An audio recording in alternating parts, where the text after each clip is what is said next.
does a tight end in a red jersey do? I guess do your best not to get thudded up by your teammates. So I guess the catch transition is still an important part. But usually if I'm about to hit one of my teammates, I'll tell them, like, hey, I'm coming at you. Just give me like 75%. Let me work on my hands and feet.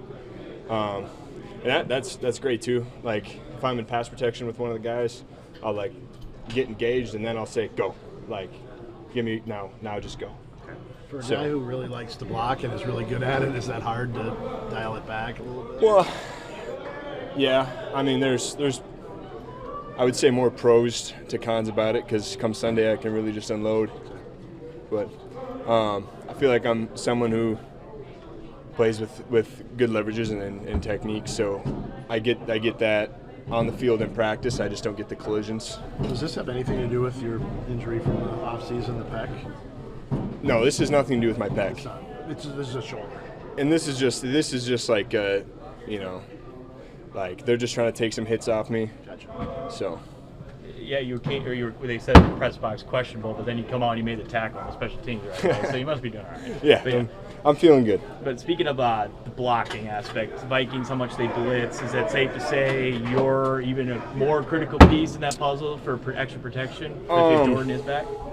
Yeah, that's just us being locked in to our responsibilities. They're gonna give us so many different fronts, different defensive personnels, but they have blitz tendencies. They have packages, and the things we're trying to do is we're not trying to so much make it about personnel, but just spots and people, and between the running back and I and the wide receivers just all being on the same page of who's responsible for who, and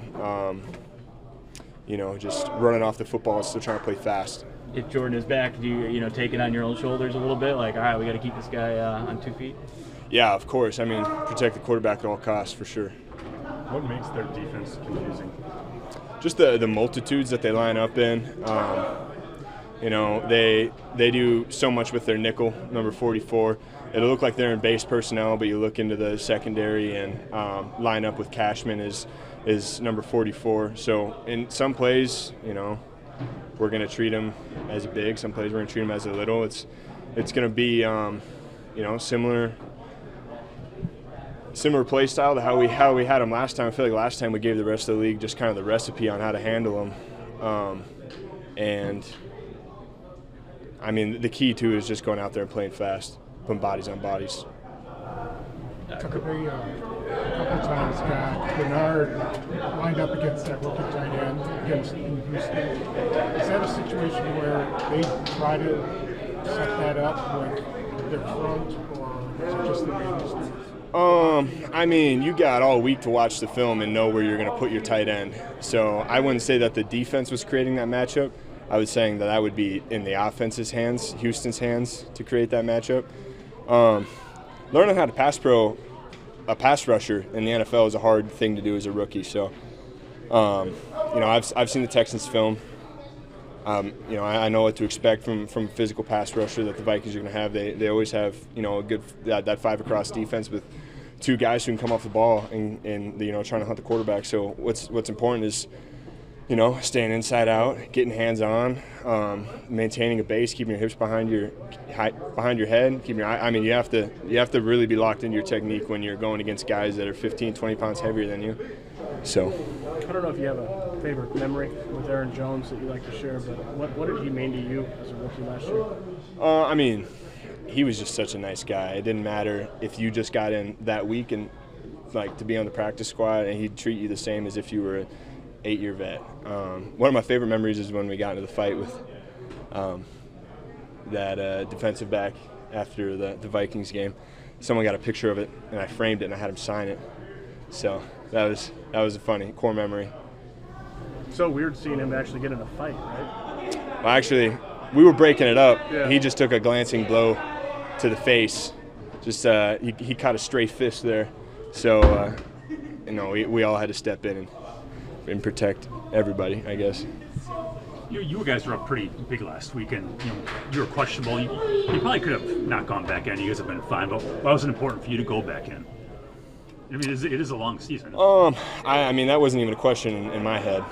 Like, that's just I desire to be on the field. So there's no big picture viewpoint at that time, and like you're going to be a big picture, big part of the offense in December too. Yeah. Last night I got on YouTube and I looked up Mark Bavaro. So that's just kind of the mindset I'm going with from now on. I'm going to be tough. I'm going to play through things. Everybody does. God gave us all the ability to endure. So I'm just choosing free will right now, checking that box. You weren't even alive. You weren't alive when Mark Bavaro played. Yeah. I've had a lot of people who tell me to look him up, especially Coach Rich Bisaccia. He said you got to give this guy a look. So I did, and I was amazed. What'd you learn? Just being physical, being tough. Yak. That's really all that guy was worried about. He set a precedent in the run game. So it's just trying to channel my inner Bavaro. Did you give Emmanuel Wilson any hurdle tips after last week? Oh, I don't know. Maybe not so far. Not so far in the box still. Wait till you're one-on-one on that one. No, I don't know. That looked like it hurt though. I've been there. You went under the last on your little opportunity. I don't think I remember you not trying to leap and doing a little dodge under. Oh, yeah. It's just there's a special time to hurdle somebody, and most of the time it's not the right time.